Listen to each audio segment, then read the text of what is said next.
ఏటో కానిస్టేబుల్ కనకం series review viral చేయండి bro. వర్ష బుల్లమ్మ ప్రధాన పాత్రలో వచ్చిన కానిస్టేబుల్ కనకం అనౌన్స్ అయినప్పటి నుంచి చాలా మందిలో ఆసక్తి నెలకొంది. ముఖ్యంగా కాపీ కొట్టారు అనే వివాదం ఈ సిరీస్పై అంచనాలను మరింత పెంచేసింది. చివరికి ఆగస్టు 14న ఈటీవీ విన్లో 6 ఎపిసోడ్లతో రిలీజ్ అయింది. మరి సిరీస్ నిజంగా హైప్ను అందుకుందా లేదా అన్నది చూద్దాం. కథలోకి వెళితే, రేపల్లె గ్రామంలోని ఒక చిన్న పోలీస్ స్టేషన్లో కానిస్టేబుల్గా చేరే కనకం వర్ష బుల్లమ్మ.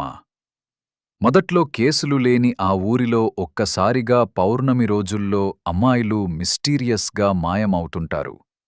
కనకానికి దగ్గర స్నేహితురాలు చంద్రిక కూడా అదృశ్యమవుతుంది. అప్పుడు మొదలవుతుంది నిజమైన ఇన్వెస్టిగేషన్. కనకం ఎదుర్కొనే షాకింగ్ రివలేషన్స్, ఊపిరి బిగబట్టే సంఘటనలు సిరీస్లో ప్రధాన హైలైట్. ఎమోషనల్స్ మొదటి 3 ఎపిసోడ్లు కాస్త నిదానంగా సాగుతాయి. చాలా క్యారెక్టర్స్ ఉండడం వల్ల కన్ఫ్యూజ్ అయ్యే ఫీలింగ్ కూడా వస్తుంది. అంచనాలకు తగినంత ఇంపాక్ట్ రాలేదు.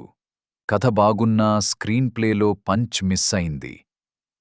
మొదటి భాగం అంతగా గ్రిప్ ఇవ్వకపోవటంతో చాలామంది పేషెన్స్ కోల్పోయారు. కానిస్టేబుల్ కనకం మొదటి సీజన్ కాస్త అనీవెన్ అనిపించినా చివరి ఎపిసోడ్లు అండ్ సెకండ్ సీజన్